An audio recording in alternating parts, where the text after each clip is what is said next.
Assalamualaikum warahmatullahi wabarakatuh. Alhamdulillah. Alhamdulillahilladzi ja'ala fi sairil azmani ibratan. Nahmaduhu subhanahu wa ta'ala. Nashkuruhu ala kulli ni'matin. Asyhadu an la ilaha illallah wa asyhadu anna Muhammadan abduhu wa rasuluh. Nabiyul huda war rahmah. Allahumma salli ala Muhammad. Allahumma salli ala sayyidina maulana Muhammad wa ala alihi wa sahbihi ajmain, amma ba'du. Alhamdulillahirabbil alamin. Puja puji syukur kehadirat Allah Subhanahu wa taala yang senantiasa dan selalu memberikan nikmat yang tidak terbatas, yang tidak mungkin kita hitung.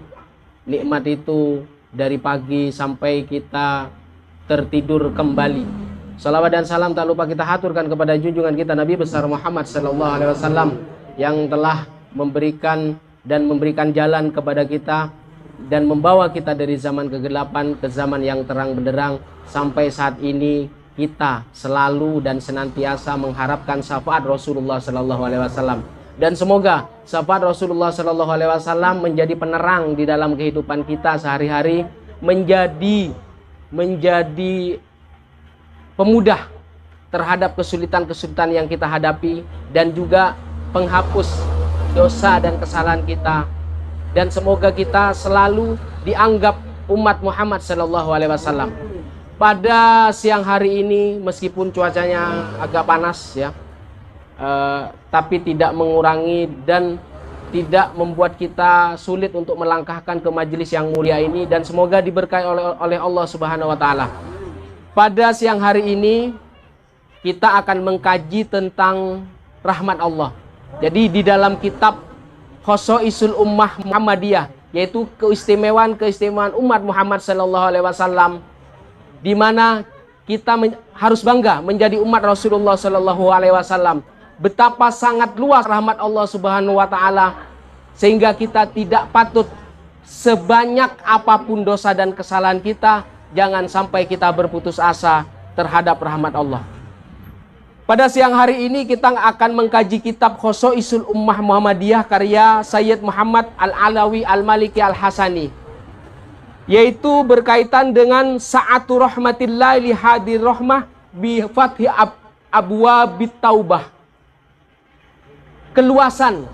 Keleluasaan rahmatnya Allah. Betapa sangat luas rahmatnya Allah Subhanahu wa taala untuk umat Muhammad sallallahu alaihi wasallam. Dengan apa? Dengan membuka pintu-pintu taubat. Jadi sebesar apa kesalahan di masa lalu, sebanyak apa kesalahan di masa lalu, selama hambanya, selama kita tidak berputus asa, selama kita tidak putus harapan, dan selama kita tidak berkeluh kesah, maka harapannya rahmat Allah itu bisa menyinari kehidupan kita sehari-hari.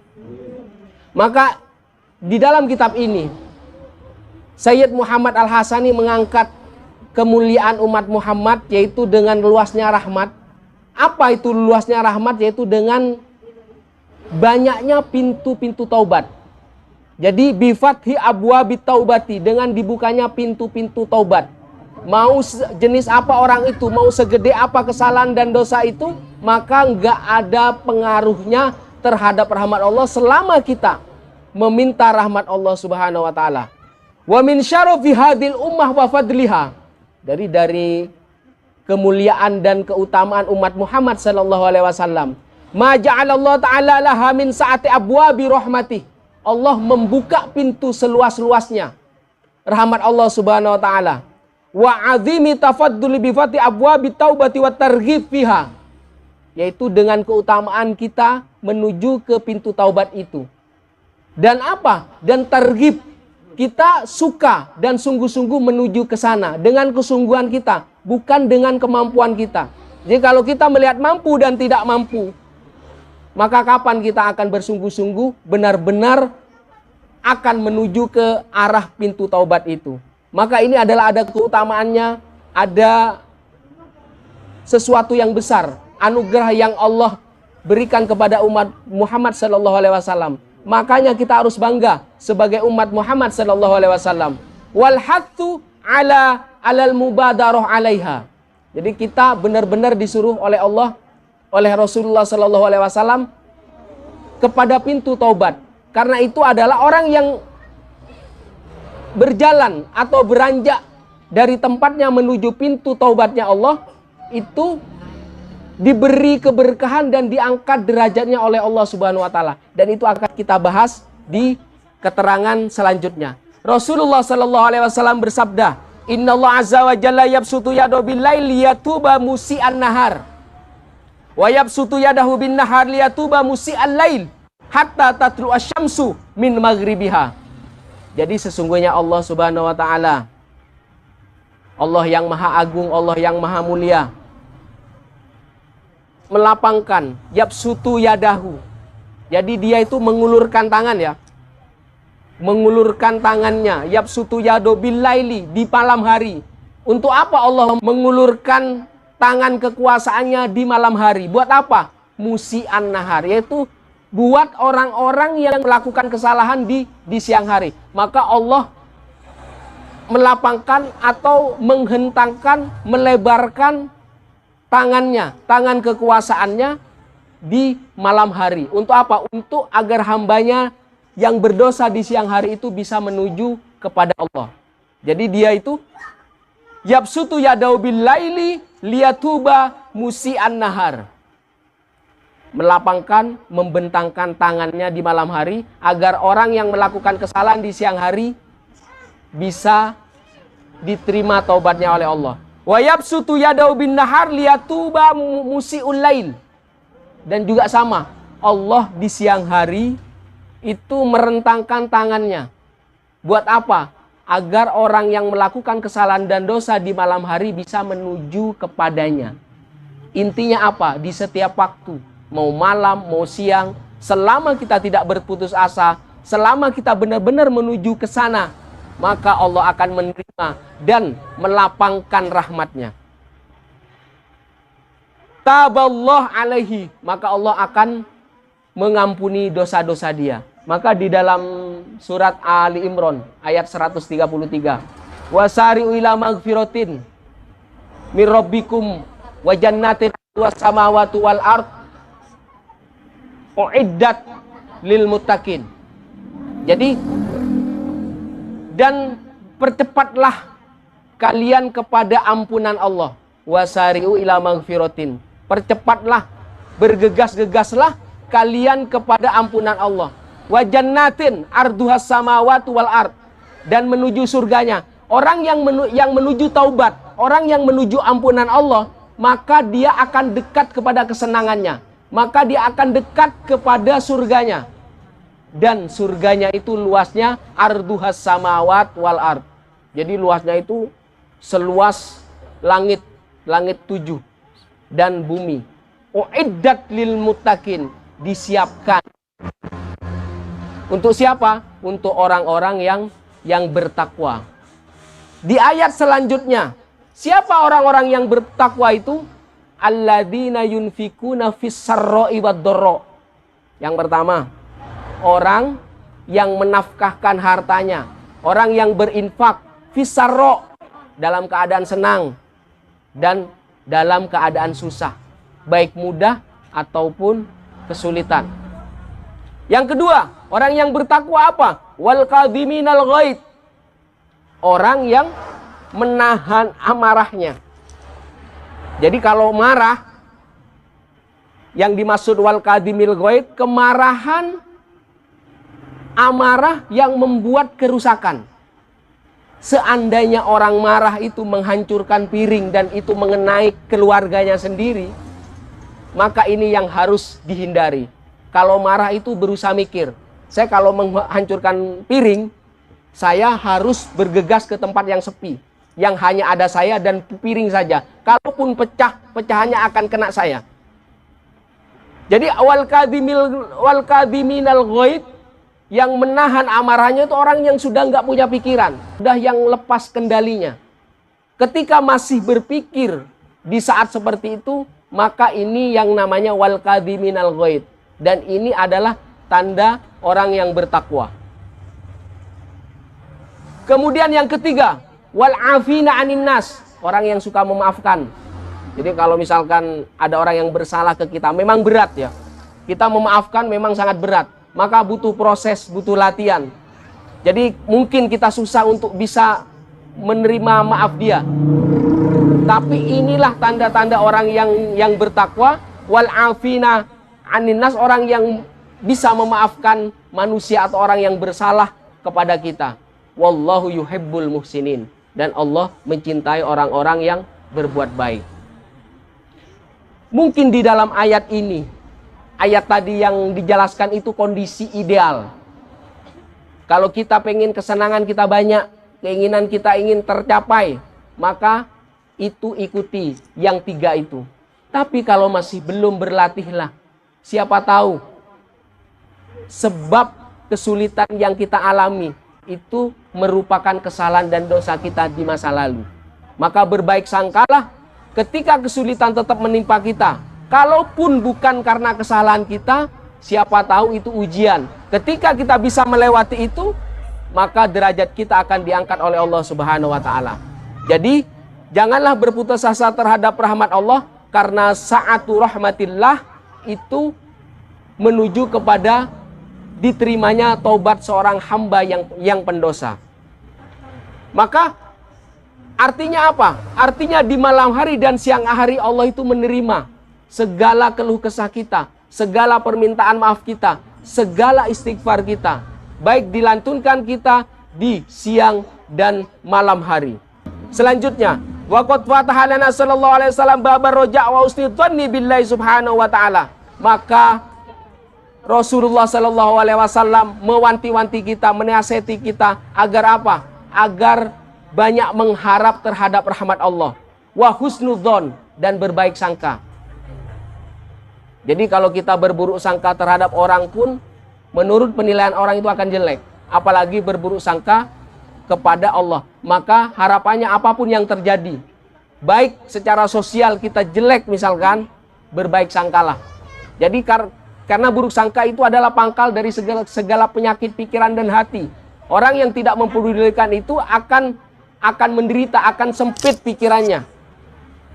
Maka diharapkan kita untuk bisa berhusnudzon atau berbaik sangka.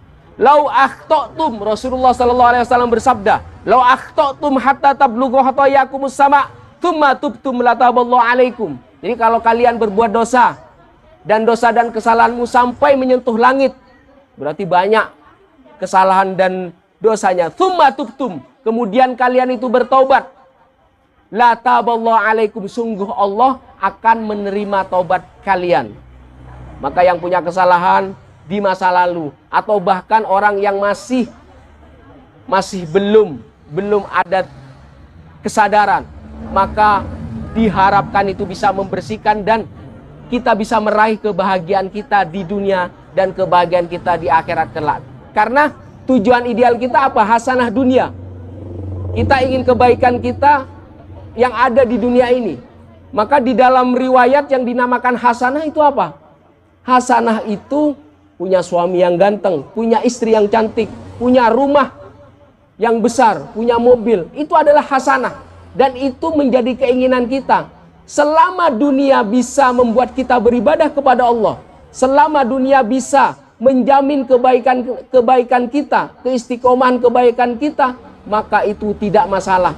Hasanah dunia bisa meraih hasanah akhirat. Dan ini yang menjadi doa di setiap waktu, di akhir doa-doa kita. Maka kenapa Rasulullah Shallallahu Alaihi Wasallam mengisyaratkan dosa dan kesalahan sebanyak apapun, bahkan setinggi langit pun, ketika orang itu mau bertobat, mau bersungguh-sungguh, maka Allah sungguh akan mengampuni orang-orang itu. Maka kullu ibni Adam khotta'un wa khairu khotta'in at-tawwabun. Setiap anak Adam itu adalah potensi bersalah. Dan sebaik-baik orang bersalah itu at-tawwabun, orang-orang yang bertobat atau orang-orang yang kembali kepada Allah. Mungkin sekarang kita sadar, besok belum tentu. Yang akan datang, yang minggu yang akan datang belum tentu sadar. 2 minggu yang akan datang belum. Betapa tidak pastinya kehidupan kita selama kita ada kesungguhan. Karena dunia adalah kampung ujian. kampung kita diuji oleh Allah, darul bala wal imtihan, maka diisyaratkan oleh Rasulullah Shallallahu Alaihi Wasallam, wajar manusia itu adalah tempatnya salah. Maka ketika orang bersalah antar manusia, antar makhluk, maka meminta maaf. Ketika punya kesalahan kepada Allah, maka bertobat. Wa qalu inna abdan asoba dzanban. Maka Rasulullah bersabda, sesungguhnya ada hamba yang terkena dosa. Faqala ya Rabbi inni adnabtu dzanban faghfirhu li. Faqala lahu rabbuh alima abdi anna lahu rabban yaghfiru dzanba wa ya'khudhu bihi. Faghfara lahu. Jadi ada seorang hamba yang dia mempunyai dosa. Jadi kata Rasulullah Shallallahu Alaihi Wasallam, wahai Rob, wahai Tuhanku, ada seorang hamba yang melakukan dosa, maka ampuni dia. Kata Allah, dia tahu. Bahkan di dalam zikir kita sering melafalkan fa'lam annahu la ilaha illallah. Alima abdi anna lahu rabban. Dia tahu, hambaku itu tahu, dia punya Tuhan yang selalu mengampuni hambanya yang berdosa. Yaghfiru dzamba wa ya'khudhu bih. Jadi dia mengampuni hambanya dan mengambil dosa-dosa dia. Akhirnya dia menjadi bersih. Faghfara lahu, dan Allah mengampuni dia. Tsumma makatha masyaallah, tsumma asaba dzanban akhar. Jadi setelah itu Rasulullah berdiam diri. Masya Allah, itu adalah kehendak Allah Subhanahu wa taala. Kemudian hamba itu berbuat dosa kembali, kemudian meminta ampun lagi, kemudian berbuat dosa lagi, dan kemudian meminta ampun lagi. Dan itu adalah biasa, karena manusia itu khoto, tempatnya dosa. Maka ketika berulang-ulang lagi melakukan dosa, dan berulang-ulang pula, kalau kita masih belum taubatan nasuha, paling enggak kita bisa beristighfar. Paling enggak kita selalu melafalkan astagfirullahaladzim, astagfirullahaladzim wa atubu ilaih, astagfirullahaladzim li wali walidayya walishabil hukukil wajibati alayya. Ya Allah, aku minta ampun buat aku, buat orang tuaku, atau li ustadi, untuk guruku. Atau jadi kalau misalkan punya hak dan kewajiban, atau misalkan dia punya hutang misalkan, astagfirullah li wali walidayya wali ashabil hukukil wajibati alayya, yaitu ampuni dosa-dosa orang yang ada hak dan kewajiban terhadapku. Jadi kalau yang punya utang, jangan cepat ditagih. Jadi kalau kita kesulitan membayar utang dan itu sudah jatuh tempo, meminta istighfarkan dia. Orang yang orang yang mempiutangi kita. Maka ketika kita memberi istighfar kepada orang yang punya hak dan kewajiban terhadap kita, siapa tahu tidak menekan kita. Biasanya ini ya, kita ditekan sesuatu yang tidak sesuai dengan kemampuan kita. Maka yang paling baik adalah istighfarkan dia, mintakan ampun. Astagfirullahaladzim wali ashabil hukukil wajibati alayya. Setelah itu wali jamil muslimin wal muslimat, dan semua orang-orang yang muslimin dan muslimat yang hidup dan yang mati, al ahya minhum wal amwat, dan yang hidup dan yang mati. Maka ketika kita meminta ampun, maka karena berkat istighfar kita itu akan diberkahi oleh Allah Subhanahu wa taala dan akan dipermudah. Orang yang aslinya ingin menagih hutang itu bisa memudahkan kita, tidak ditekan-tekan. Astagfirullah li ashabil hukukil wajibati alayya. Saya memintakan ampun kepada orang-orang yang punya hak dan kewajiban terhadap kita. Itu. Selanjutnya, wa ma'na qaulihi falyamal masyaallah. Orang yang selalu diampuni Allah, kemudian dia berdosa kembali, kemudian meminta ampun, betapa Allah akan menyuruh kepada kita falyamal masya'a, biarkan dia melakukan perbuatan sekehendak dia. Karena Allah menjamin setiap orang yang bertobat, setiap orang yang beristighfar itu sudah pasti diterima. Kenapa? Karena rahmatnya Allah sangat luas. Sa'atur rahmah, kelapangan dari rahmat.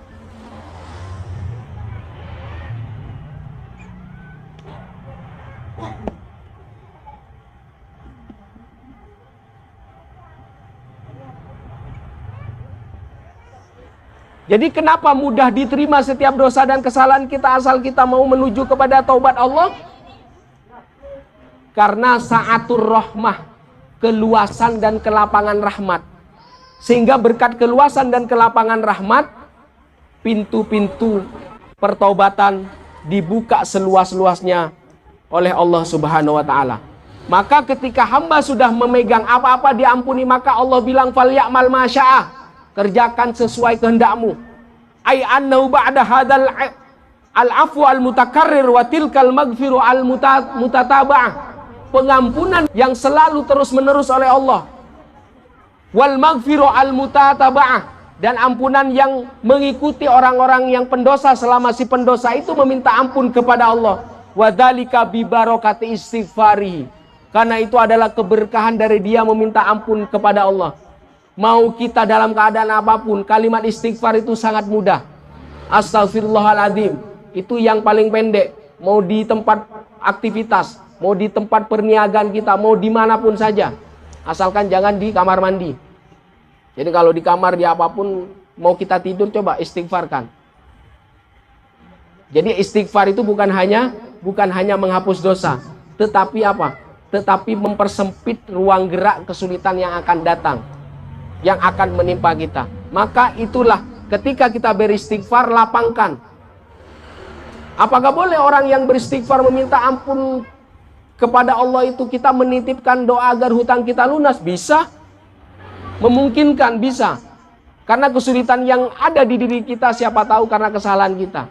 Selama orang masih dalam hidupnya ada aktivitas yang baik, mau misalkan 6 hari banyak kesalahannya, isi yang 1 hari sebagai telaga, sebagai mandi. Orang yang nggak mandi misalkan 1 hari saja akan terasa bau, akan tercium bau.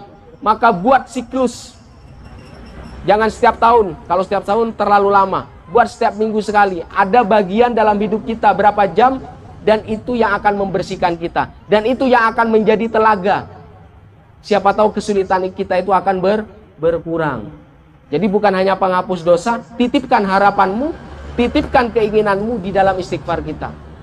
Maka inilah yang dianjurkan Rasulullah Sallallahu Alaihi Wasallam. Apa? Kenapa kita harus menitipkan doa-doa kita di dalam istighfar? Karena sa'atullah rahmah, sa'atu rahmatillah. Jadi kelapangan rahmatnya Allah. Maka ketika rahmat sangat luas dan lapang, maka kita titipkan di dalam istighfar kita doa-doa dan kepentingan kita. Kita mengajukan proposal, kita meminta, terserah Allah milih yang mana. Masya Allah bimasyiatillah. Terserah Allah mau mengabulkan yang mana, ketika itu dikabulkan itu sudah yang terbaik. Diberi kekayaan, kekayaan itu bukan istidraj. Apa yang dimaksudkan istidraj? Kita berangsur-angsur hancur, tetapi kita tidak merasakan. Selama kita meluangkan waktu, kesempatan yang sedikit, mungkin hanya beberapa jam saja, luangkan waktu. Siapa tahu itu sebagai telaga, pembersih, dan bisa menjadi doa dan munajat kita, agar segala kesulitan kita yang lalu dan yang akan datang, dan anak cucu kita menjadi bahagia di dunia dan akhirat. Amin ya rabbal alamin. Makanya al-maghfirah itu adalah mutataba'ah. Dia ikut dia. Sayahsulu indau bi fadlillah minal hayya ma yamna'u 'anil mukhalafati wa yahjuzu 'anil ma'siyah. Maka ketika taubat istighfarnya seseorang itu diterima Allah, maka dia tidak bisa berbuat sekehendak hati. Pasti ada rasa malu di dalam diri dia. Maka saya selalu mengatakan ini adalah spirit of awareness, semangat kesadaran. Jadi kalau orang sudah sadar, pikirannya akan kreatif. Mungkin yang awalnya terbelit hutang sampai usahanya hancur, dia akan memikirkan. Jadi akan memikirkan lagi apa yang harus dilakukan agar kita bangkit.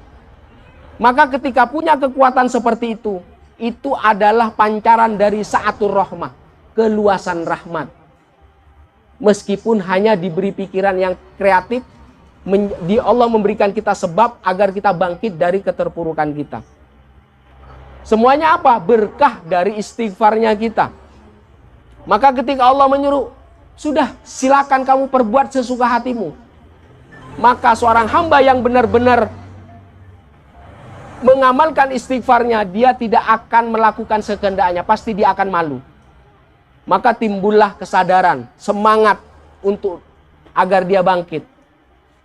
Mungkin kita 1 tahun yang lalu derajat kita ada di bawah, 1 tahun yang akan datang naik 1 tingkat, dan itu menjadi harapan. Maka pengharapan kita jangan terlalu pendek, pengharapan kita jangan terlalu sempit, pengharapan kita jangan terlalu kecil. Karena rahmat Allah begitu luas, maka banyaklah mengharap. Maka ketika semuanya adalah menjadi kesulitan kita, karena berkah dari istighfar itu menuai keberkahan di dalam kehidupan kita. Apalagi mulazamah, istiqomah. Wa anna mulazamata wal hirsa alaihi wal istighal biha ta'udu 'alal 'abdi bi khairatin kabiratin wa barakatin 'azimah. Kemudian terus-menerus dia lakukan kebaikan-kebaikan yang dia tanam, bi khairatin katsiratin, dengan kebaikan-kebaikan yang banyak. Kemudian wabarokatin azim, ketika kebaikan-kebaikan itu banyak, maka keberkahan juga akan menyusul dia. Wa minha azimu hayaihi minallah alladhi yu'ifu 'anil ma'asi wal mukhalafat. Akhirnya dia enggan untuk melakukan yang tidak dikehendaki Allah. Jangankan yang tidak dikehendaki Allah, seseorang yang suka bertengkar pasti akan sempit rizkinya. Orang yang awalnya memberi dia, karena dia suka bertengkar, awalnya ingin memberi, dia tidak akan jadi memberi dia. Pasti temannya akan sedikit, pasti jalannya akan sempit. Saya kalau ke sana akan ketemu dia, saya kalau ke sana akan ketemu dia. Pasti orang nggak mau ketemu dia. Ketika orang sudah tidak ketemu dia, peluang ekonominya akan berkurang, rizkinya juga akan sempit juga. Jadi kenapa hablum minan nas dan hablum minallah itu harus seimbang? Orang yang melakukan kebaikan hablum minan nas akan sampai kepada hablum minallah. Maka tersambungnya hablum minan nas dan hablum minallah itu bagaikan ikatan akidah yang tidak bisa lepas, harus tersambung. Saya baik terhadap seseorang, pasti dia suatu saat akan berbuat baik ke kita. Yang paling puncak adalah ketika kita melatih kebaikan itu, yang paling puncak setelah kita terbiasa, maka kita sudah tidak mengharapkan apa-apa dari orang itu, maka sudah ikhlas. Maka kenapa kok surat ikhlas itu nggak ada kepentingannya, semuanya tauhid semua, karena ikhlas itu khulus, murni. Jadi yang disaring itu, kalau kelapa itu santannya, dan santannya itu yang dibuat apa-apa, buat yang enak-enak, kue-kue yang enak-enak itu yang dari santannya itu, karena dia sari. Maka khulus itu murni dia. Yang tahu siapa? Dia dan Allah. Maka ketika orang mendawamkan bi khairatin, dengan kebaikan terus menerus, apalagi kalau sudah posisinya tinggi, derajatnya tinggi, maka dia sudah tidak ada pamrih lagi. Kalau masih pamrih, anggap sajalah latihan hablum minan nas. Kalau masih pamrih, itu anggap sajalah latihan. Suatu saat kalau kita sudah semakin meninggi, maka keikhlasan kita akan diraih. Ada rizki haram, halal, berkah. Orang yang posisi tinggi berkah. Kalau sudah ke posisi rizki berkah, untuk menuju haram itu sudah sangat sulit. Kalau halal masih, itu kemungkinan masih dekat ke haramnya. Jadi yang dimakan haram itu bisa apa? Bisa menyulitkan kita, karena akan mengalir ke darah kita dan anak-anak kita. Maka kalau misalkan mendapatkan rezeki yang sedikit, berdagang punya laba yang sedikit, mintalah keberkahannya, karena pasti akan dicukupkan oleh Allah Subhanahu wa Ta'ala. Jadi kalau misalkan kita ingin banyaknya saja, yang ditakutkan apa? Kita menipu orang. Kita akan menipu orang. Kalau sudah menipu orang, pasti orang itu tidak akan bertransaksi lagi, tidak akan berjual beli lagi kepada kita. Kalau sudah kita ketahuan menipu dia.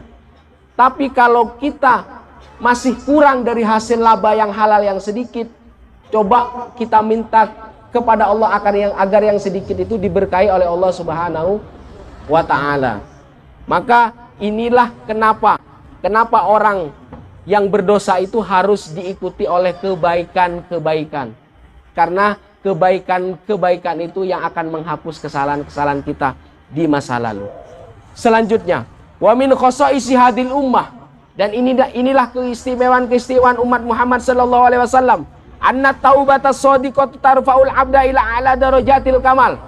Jadi sebenarnya taubat yang benar-benar sesungguhnya itu adalah akan mengangkat derajat manusia ke yang paling tinggi, a'la darajah, dan akan menuju kesempurnaan manusia yang seperti yang saya bilang tadi. Dia akan mendapatkan apa? Hasanah dunia, dan akan mendapatkan hasanah akhirat. Ini adalah kesempurnaan. Orang yang beristighfar, orang yang bertobat dengan taubat shadiqah. Wa arfa'u maratibal jalal, dan dia adalah orang yang tinggi martabatnya, baik martabat di kalangan manusia atau di sisi Allah. Faya'lu wa ya'lu, dan terus meninggi terus.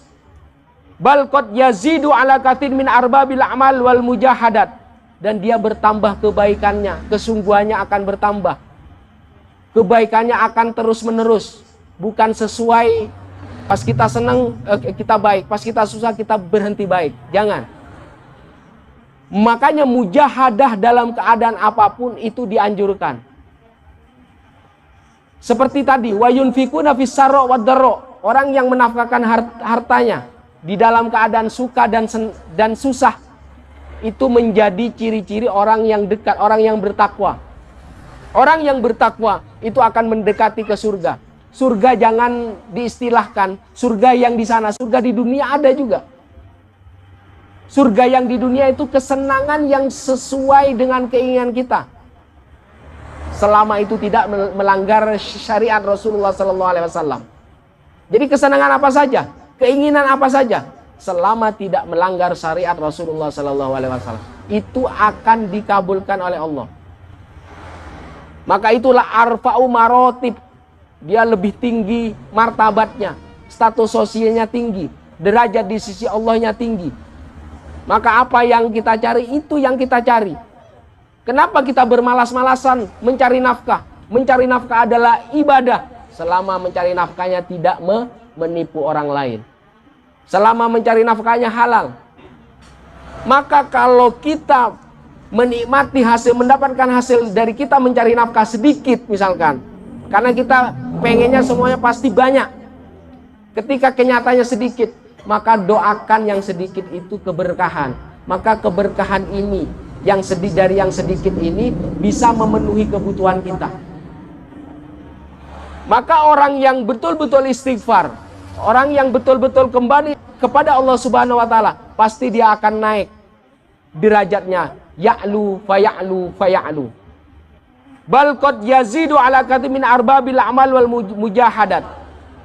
Jadi memang itu akan bertambah di dalam kesungguhan kita. Kita akan lebih kreatif, kita akan lebih membangun diri kita. Kalau kita sudah selesai, kalau kita sudah paripurna, kalau kita sudah keinginan, sudah sesuai dengan keinginan kita, kita tinggal menolong saudara kita, saudara yang terdekat dan saudara yang jauh, atau tetangga kita, atau masyarakat pada umumnya. Rasulullah Sallallahu Alaihi Wasallam di dalam riwayat ada seorang perempuan, anna imro'atan min Juhaina atat Rasulullah Sallallahu Alaihi Wasallam. Ada perempuan nih, ada perempuan datang kepada Rasulullah. Perempuan itu dari Juhaina. Wahia hubli minaz zina, dia hamil, bu. Ada perempuan yang mendatangi Rasulullah Sallallahu Alaihi Wasallam dalam keadaan hamil. Hamilnya di luar nikah, bu. Faqalat, ya Rasulullah, asabtu haddan fa'aqimhu alayya. Perempuan yang tadi yang hamil itu melapor kepada Rasulullah, wahai Rasulullah, saya melakukan dosa, maka hukumilah saya. Fada'a Nabi sallallahu alaihi wasallam waliyaha. Maka Rasulullah memanggil wali dari perempuan yang hamil itu.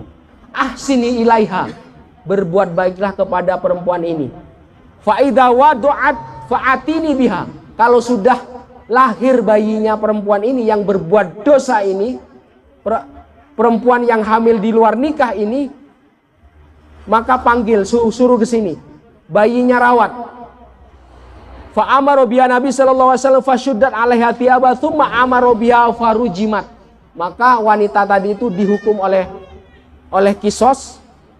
Kemudian tsumma shalla alaiha, kemudian Nabi itu sholat kepada mayatnya perempuan yang hamil, yang berbuat dosa, yang hamil di luar nikah. Tsumma shalla alaiha, Rasulullah sholat kepada jenazahnya perempuan yang hamil. Jadi karena di zaman Rasulullah orang yang berbuat dosa hamil yang di luar nikah dan itu menikah itu dirazam atau dihukum kisos atau dihad dia. Tsumma shalla alaiha, Rasulullah sholat kepada jenazahnya perempuan yang meninggal tadi, yang dihukum tadi. Faqala la Umar, sahabat Umar bertanya kepada Rasulullah sallallahu alaihi wasallam, tusalli alaiha ya Rasulullah faqad zanat, wahai Rasulullah, kenapa engkau sholat kepada jenazah yang berbuat dosa?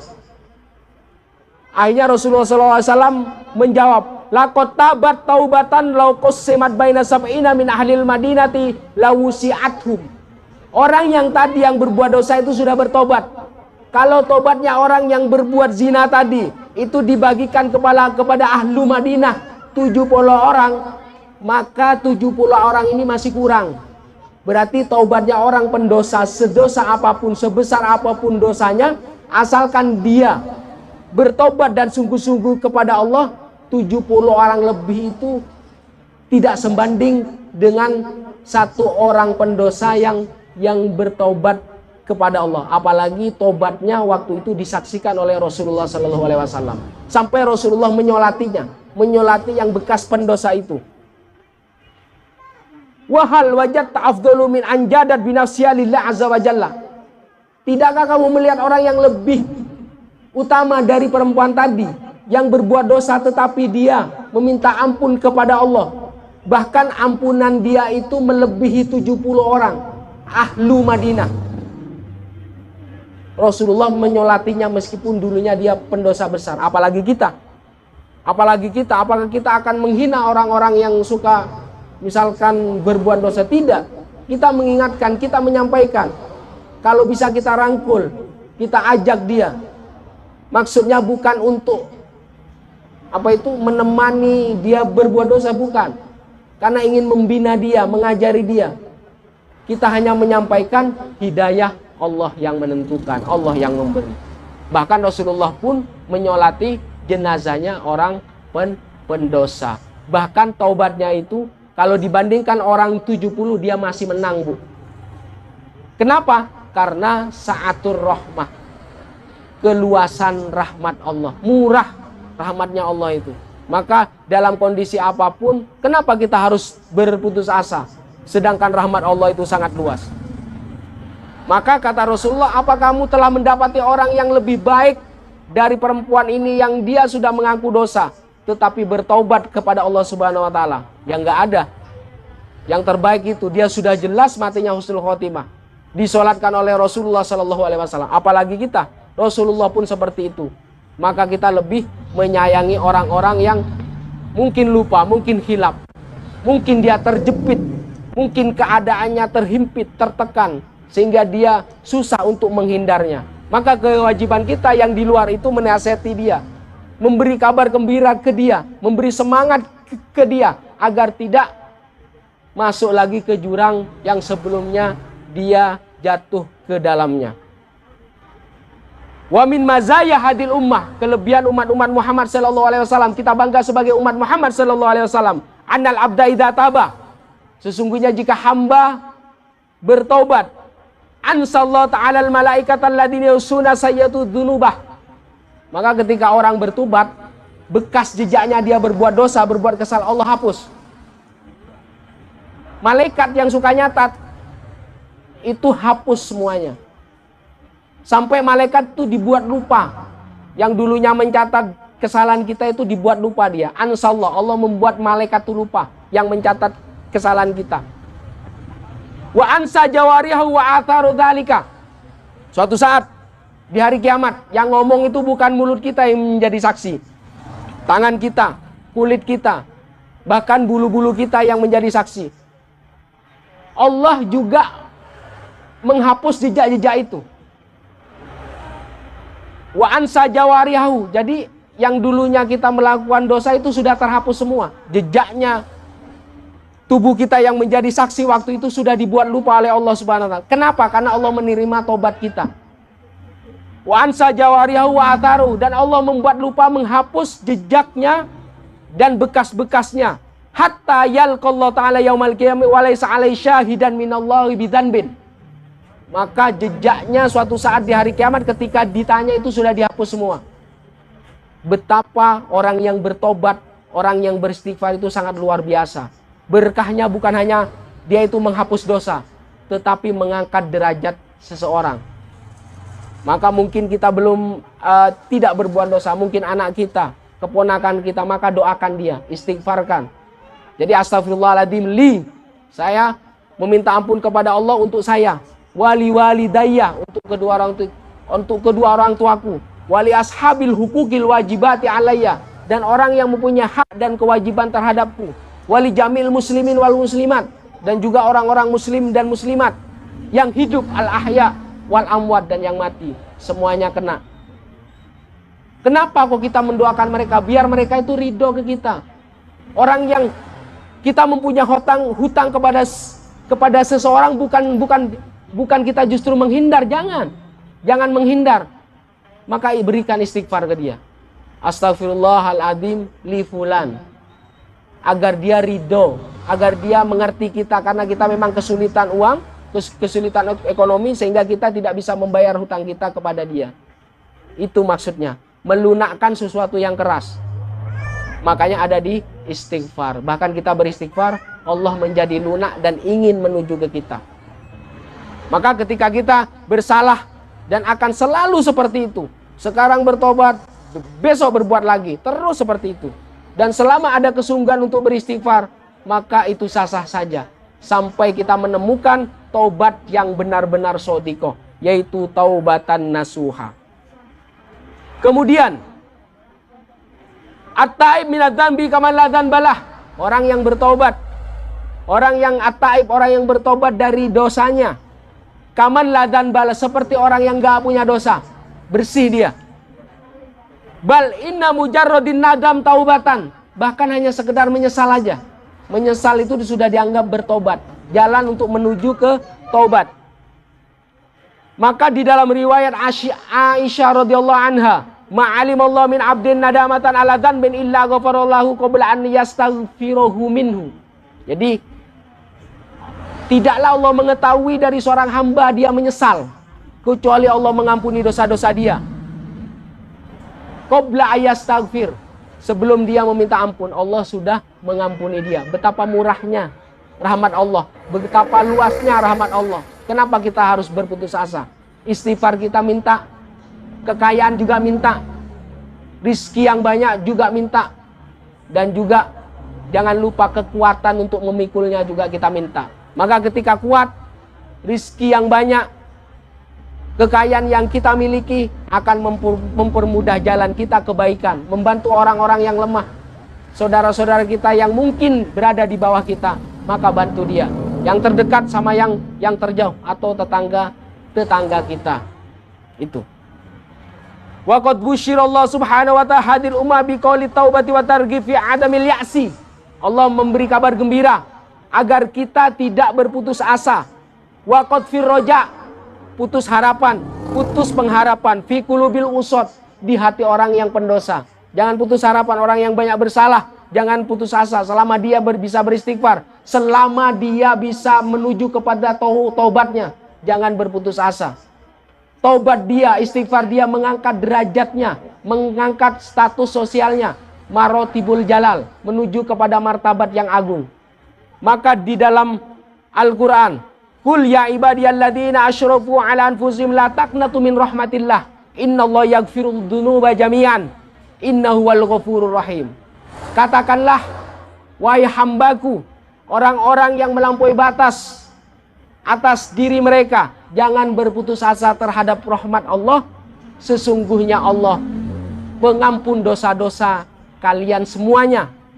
Inna wal ghafurur rahim. Sesungguhnya Dia Allah Maha Pengampun dan Maha Penyayang.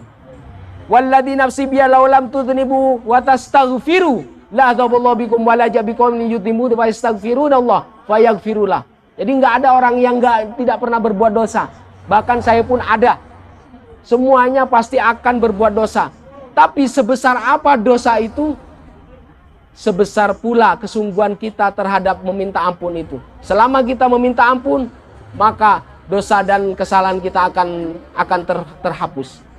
Rasulullah sallallahu alaihi wasallam bersabda, "Annal Maula azza wa jalla yafrahu bi taubati 'abdi asyaddal farah." Maka Rasulullah sallallahu alaihi wasallam, kalau ada orang yang bertobat, kalau ada orang yang meminta ampun, dia itu senangnya bukan main, syiddatul farah. Maka di dalam hadis Rasulullah sallallahu alaihi wasallam, "Ana inda dhanni 'abdi bi." Saya tergantung persangkaan hamba. Kalau hambaku itu berprasangka baik, saya akan baik. Kalau berprasangka buruk, maka dia akan menerima hal-hal yang buruk pula. Wa ana ma'ahu haitsu yadhkuruni. Dia akan Allah. Kata Allah ini, aku Allah bersama dia selama dia ingat. Kita berada di sini untuk apa? Untuk ingat kepada Allah. Mungkin sebelumnya kita banyak aktivitas.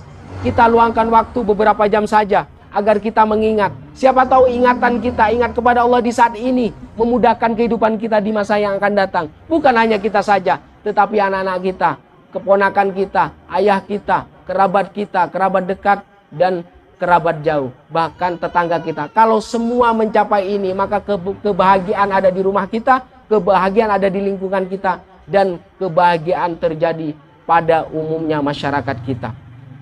Maka di dalam hadis Rasulullah sallallahu alaihi wasallam, "Wallah afrau bi taubati 'abdi min ahadikum yajidu dhalatan bil falah." Jadi Allah itu sangat senang. Jadi orang itu akan merasa senang dan juga Allah senang. Orang akan merasa senang ketika dia berada di gurun pasir yang tandus, yang kering, menemukan mata air. Sebelumnya dia dalam keadaan haus, kemudian menemukan air. Yajidu dhalatan bil falat. Wa man taqarraba ilai shibron. Barang siapa seseorang yang mendekat kepada Allah sejengkal, taqarrabtu ilaihi biro'an, maka aku akan mendekat sehasta. Wa man taqarraba ilaihi biro'an, taqarrabtu ilaihi ba'an. Kalau dia mendekat kepadaku sehasta, Allah akan mendekat ke dia sedepa. Jadi sejengkal segini ya. Sehasta segini nih. Sedepa segini. Berarti apa? Ketika kita menuju ke taubat, Allah lebih cepat daripada kita, lebih dekat. Karena saking senangnya Allah. Hambaku yang hilang sekarang sudah kembali lagi. Bahkan kita kalau dalam keadaan haus, menemukan air, meskipun itu sedikit, senangnya bukan main. Kita punya barang berharga, punya sertifikat rumah, atau itu hilang. 1 minggu yang akan datang ketemu. Alangkah senangnya barang yang berharga itu kita temukan kembali. Begitulah Allah. Seorang hamba yang dulunya hilang, yang dulunya melampaui batas, yang dulunya berpaling kembali kepada Allah. Bahkan Allah lebih cepat. Seperti tadi, kita lari ke Allah sejengkal, Allah menuju kita apa? Sehasta. Kalau kita sehasta, Allah sedepa. Wa idza aqbala ilayya yamshi aqbaltu ilaihi uharwil. Jadi kalau kita jalan kaki, Allah itu akan berjalan cepat menuju kita. Jadi kayak kita ketemu antara bapak dan anak. Ini hanya perumpamaan ya, hanya kiasan saja. Hanya gambaran saja. Betapa Allah itu ingin paham hambanya seburuk apapun akan diterima taubatnya selama hamba itu bersungguh-sungguh. Wa ma'lum inna hada taqarrub al-masyar ilai bisyibri wa dhira wal ba' wal masyi wal har laisa ala haqiqatil mutasawwirah. Ini sebenarnya yang digambarkan tadi. Allah berjalan cepat kemudian ada sejengkal, ada sehasta, ada sedepah. Itu sebagai kiasan. Agar kita ngerti betapa mudahnya kita menuju taubatnya Allah. Betapa sa'atur rahmah, betapa rahmatnya Allah itu luas. Betapa rahmatnya itu Allah itu longgar, sehingga kita nggak ada putus asa, nggak ada kesulitan apapun untuk menuju kepada taubatnya Allah Subhanahu wa taala. Maka wajah bil hadis wa anna Nabi sallallahu alaihi wasallam ada annaqala hadzal hadis wallahu a'la wajal. Wallahu a'la wajal, wallahu a'la wajal. Maka Allah itu maha tinggi dan maha agung. Itu yang tadi hanya gambaran saja. Intinya apa? Kelonggaran dan rahmatnya Allah itu sangat luas. Wa ma'anal hadis, dan arti dari hadis, anallahu ta'ala yardha bi taubati abdihi. Sesungguhnya Allah itu ridho terhadap taubat hambanya. Orang yang bertobat pasti Allah ridhoi. Wa yafru asyaddu ma yardha wa yafru rajulun du'at alaina qatan bi suhrain munqati'. Seperti tadi, ada seseorang yang kehilangan sesuatu, kehilangan barang berharga, kemudian dia menemukan kembali, maka alangkah senangnya hati dia menemukan kembali barang yang berharga dia. Wa yusawwiru sallallahu alaihi wasallam siddatu farahadar rajul. Maka Rasulullah menggambarkan kesenangan orang ini. Tsumma qala min syiddatil, kemudian dia ngomong karena saking senangnya dia, Allahumma anta abdi, sampai dia mengatakan Allahumma anta abdi, ya Allah engkau hambaku. Saking senangnya, ya Allah engkau hambaku dan aku adalah Tuhanmu. Saking senangnya. Akhtau min syiddatil, dia salah. Karena apa? Karena saking senangnya, sampai menganggap Allah itu hambanya dan aku adalah Tuhannya. Ini saking senangnya. Ini hadis Rasulullah SAW. Maka begitu sangat luar biasanya senangnya Allah itu dan senangnya hamba ketika kembali kepada pintu taubat Allah. Orang yang menuju ke pintu taubat Allah akan mendapatkan kelapangan rahmat. Selanjutnya, di dalam hadis Rasulullah SAW, Ara'aita man amila dzunub kullaha wa lam yatruk minha syai'an wa fi dzalika lam yatruk hajatan wala dajatan illa ata. Orang yang kembali kepada Allah, yang bertobat meskipun masih sedikit-sedikit melakukan dosa. Fa hal lidzalika min tau, apakah itu disebut tobat wahai Rasulullah? Fa hal aslamta, apakah dia sudah berislam? Apakah dia sudah menyerahkan diri? Qala amma ana fa asyhadu an la ilaha illallah wa annaka Rasulullah. Saya bersaksi bahwa tiada Tuhan selain Allah dan engkau adalah Rasulullah sallallahu alaihi wasallam. Kemudian dia melakukan kebaikan, masih tetap dengan keburukannya, belum begitu bersih. Apakah diterima taubatnya? Diterima taubatnya. Wa yaj'alunna laka khairatin kullu. Yang jelek-jelek tadi menjadi baik. Karena kebaikan itu penghapus keburukan. Maka di satu sisi ada buruknya, maka perbanyaklah kebaikannya. Siapa tahu kebaikan itu menjadi penyebab penghapus keburukannya. Asalkan kita jangan meremehkan, asalkan kita jangan anggap enteng, asalkan kita jangan merekayasa, apa adanya saja sesuai dengan kemampuan kita masing-masing. Maka setelah itu Allahu Akbar, Allah Maha Besar. Betapa sangat luasnya, bahkan dosa-dosa yang tersembunyi. Jadi kalau punya dosa besar jangan diungkapkan, Bu, simpan di dalam hati. Dosa yang tersembunyi, yang orang tidak tahu itu juga diampuni. Biasanya orang yang berkonsultasi ke saya, dia biasanya mengungkapkan dosa yang masa lalu. Saya bilang stop, jangan diungkapkan. Jadi kalau punya kesalahan di masa lalu jangan diungkap, stop. Sekarang sudah berhenti, jadi sudah ada pembersihnya. Dengan kita beristighfar, dengan kita menyesal, itu sudah bagian atau awal dari pertobatan kita. Saya kira sampai di sini saja. Wassalamualaikum warahmatullahi wabarakatuh.